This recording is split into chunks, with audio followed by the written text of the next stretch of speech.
시계 시장이 조용하다는 말이 조심스럽습니다. 지난 한 주 동안 정말 많은 신제품들이 쏟아졌기 때문인데요. 오늘은 대부분이 신작 이야기가 될 것 같습니다. 자, 7월 셋째 주 시계 소식 출발합니다. 신제품부터 살펴봅니다. 미도입니다. 조금 늦었지만 최근 멀티포트 TV 빅데이터라는 모델이 한국 공홈에 등록되었습니다. 미도의 시계답게 스펙, 완성도, 가격 등에서 많은 호평을 듣고 있고 모델명에서처럼 TV를 연상케 하는 사각 케이스, 또 큼지막하게 자리 잡은 날짜창이 포인트입니다.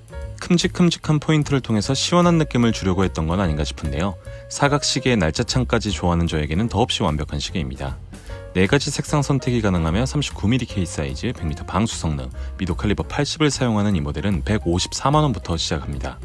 추가로 방콕에서 미도의 앰버서더 김수현과 함께 런칭 이벤트가 성공적으로 개최됐었다는 소식 추가로 전하면서 넘어가겠습니다. 디원 밀라노입니다.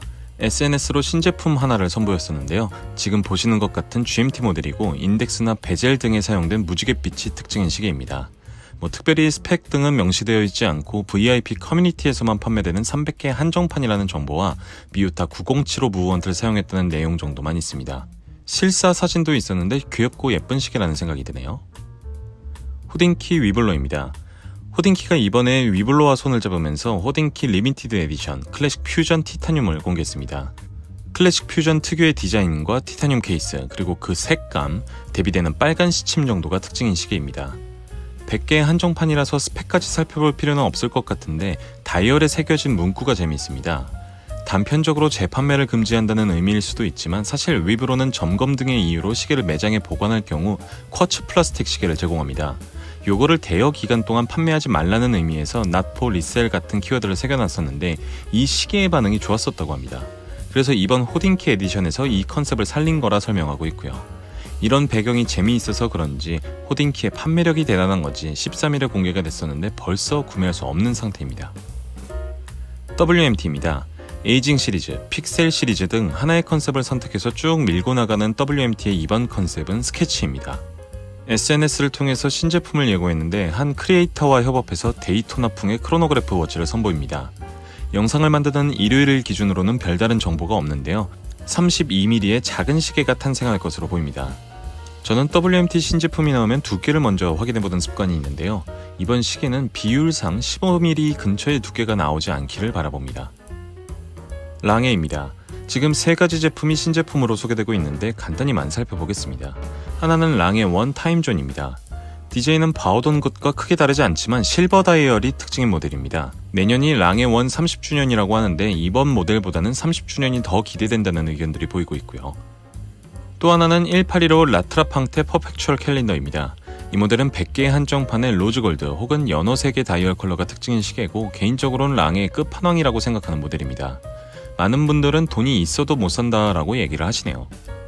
마지막은 오디세우스 크로노그래프입니다. 이 역시 100개의 한정판이고요. 일반 오디세우스와는 색감, 사이즈, 핸즈 등의 차이를 보입니다. 아무래도 다른 시계들에 비해서 주목을 좀 덜 받고 있기도 한 모델이기도 하고요. 발특입니다. 크게는 2개, 세부적으로는 6개의 시계를 새로 공개했습니다. 먼저 은색과 연어색 그리고 파란색으로 구분되는 HMS입니다. 기존 모델과 크게 구분할 수 있는 것은 인덱스와 챕터링 그리고 핸즈의 디자인 정도겠고 사이즈가 좀 작아진 것이 특징입니다.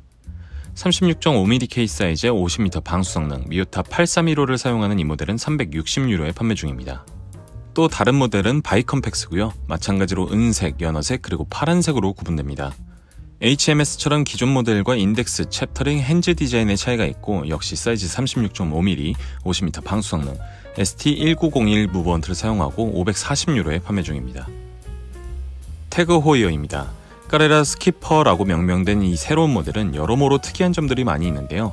간단히 확인해보면 다이버나 레이싱워치와는 다른 해양과 요트 시계로서의 디자인, 또 구작에서 사용되긴 했었지만 여전히 신선한 색감 조합, 글라스박스라 부르는 태그 호이어의 베젤리스 글라스, 39mm 케이스 사이즈와 100m 방수 성능, TH20-06 무브먼트 정도로 요약해볼 수가 있겠습니다.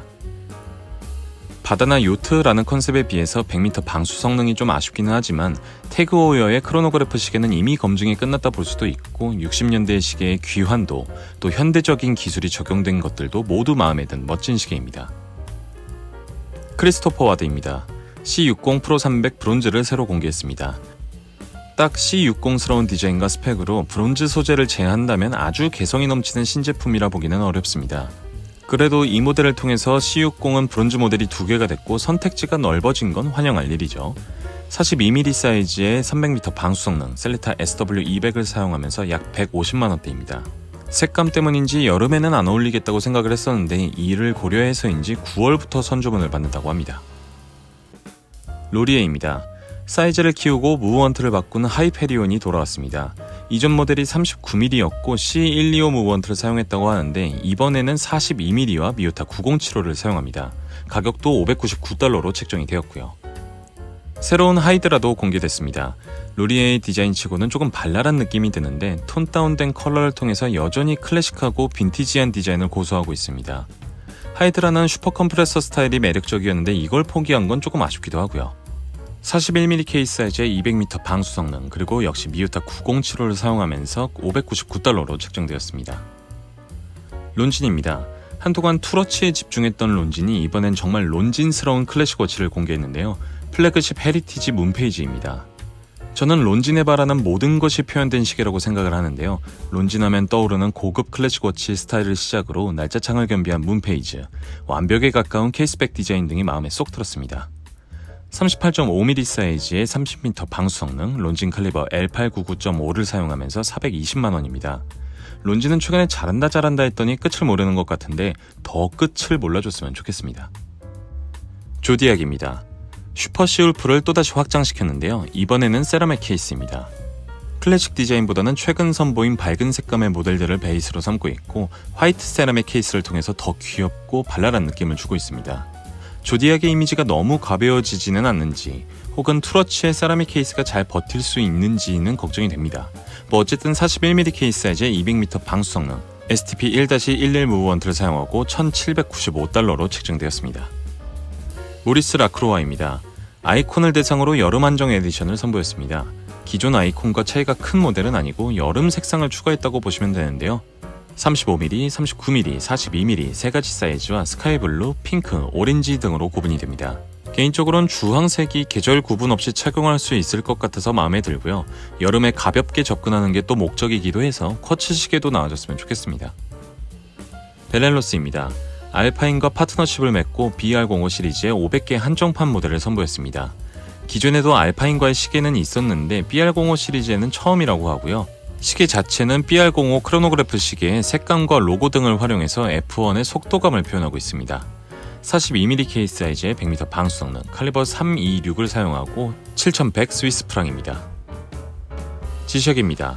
나사 그리고 달을 키워드로 한 제품을 선보였습니다. 벌써 네 번째 시리즈이기도 한 이 모델은 6900을 바탕으로 흰색 케이스와 스트랩, 나사의 로고와 미국 국기 등이 표현되어 있으며 백라이트에 그려진 지구 그림이 가장 큰 특징입니다. 근데 달과 나사가 키워드라면 달이 그려진 게 더 좋지 않을까 싶었는데요.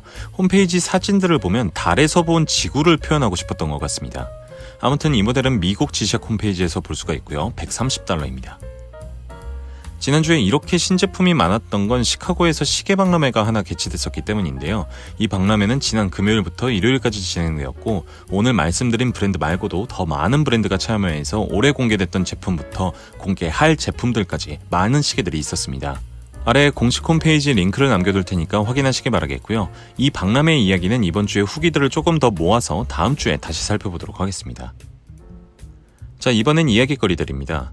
유튜브에서 롤렉스 시계를 총으로 쏘는 컨텐츠가 있었습니다. 구독자들이 롤렉스가 방탄도 되는지에 대해 질문한 것으로 시작했는데 제발 가품을 쏜 것이길 바랄 정도의 컨텐츠였습니다. 한국 유튜브였고요. 결과는 아무래도 직접 보시는 게 나을 것 같고 건빵튜브라고 검색해보시면 쉽게 보실 수 있을 겁니다. 결과에 대해서 한마디만 해보면 방패간지는 비단 크기에만 적용되지 않는 단어일 수도 있을 것 같습니다. 아무튼 대단한 재미였습니다. 태그호어가 팝업 로드쇼를 진행하고 있습니다. 까레라 60주년을 기념해서 진행되는 이 로드쇼는 신세계백화점에서 진행을 하고 있는데요. 6월 29일부터 7월 9일은 신세계 강남점에서 진행이 됐었고 11일부터 23일까지는 대구점, 25일부터 8월 6일까지는 대전점, 8월 8일부터 20일까지는 경기점에서 진행됩니다. 까레라의 멋진 히스토리를 보거나 실착해볼 수 있다는 등의 후기들이 이어지는데 저도 대전점에 들려서 후기 남기도록 하겠습니다. 스코보 안데르센이 썸머 세일을 합니다. 전 품목을 대상으로 20% 할인을 진행하고 있고 공식 홈페이지, 네이버 브랜드 스토어, 서울 오프라인 매장 등 모든 판매처에서 진행되고 있습니다. 저는 로스킬드 에디션이나 텔레크론 시리즈 등을 추천하는데요. 말씀드린 것처럼 서울에 오프라인 매장이 있으니까 여러 제품 실착해보고 구매하시길 바라겠습니다. 빅토리녹스도 세일을 했었습니다. 6월 16일부터 7월 16일까지 진행을 했었고 네이버 브랜드 스토어에서도 할인이 되었었는데요. 제가 이 할인 정보를 토요일 밤에 보게 돼서 전해드리질 못했습니다. 대부분의 시계들이 30에서 50%까지 할인을 했었고 후기를 작성하면 네이버 포인트를 주기도 하고 손톱깎이를 증정하는 이벤트도 포함되어 있었습니다. 빅토리녹스가 세일을 이렇게 크게 자주 하지는 않아서 저도 조금은 아쉬운데요. 잘 보고 있다가 또 하면 다시 말씀드리겠습니다. 오메가 시계가 꽤 핫했습니다. 중고마켓에 오메가 김일성 에디션이 올라왔기 때문이었는데요. 김일성 에디션이 있는 건 알았어도 외국에서나 돌았지 국내 시장에서 돌아다니는 건 처음 봤습니다. 이게 김일성이 체제 유지용으로 기념품으로 만들어서 선물한 거라고 알려져 있고 수량도 생각보다 꽤 많다고 합니다. 기사에 따르면 북한에서는 재판매를 금지했다고도 하는데 탈북자들이나 친북단체들을 통해서 왕왕 거래는 됐었다고도 하네요. 시계 자체에는 김일성의 이름과 생년월일이 적힌 것 외에는 큰 특징이 없는데요. 김일성의 이름이 오메가의 로고보다 높게 있어야 해서 약간의 마찰이 있었다는 일화는 이미 유명합니다. 어쨌든 350만원에 거래가 됐다고 하는데요. 저도 판매가 완료되기 전에 게시글을 봤었는데 살 법한 가격이고 제가 꽤 진지한 오메가의 팬이지만 구매하고 싶은 마음도 없었고 오메가가 왜 저런 걸 만들었었는지는 이해가 잘 되진 않습니다. 자, 이렇게 해서 지난주 소식을 정리해봤습니다. 지난주에 비가 꽤 많이 왔었는데 비 피해 없길 바라겠고요. 저는 더 재밌는 이야기들로 찾아오겠습니다. 감사합니다.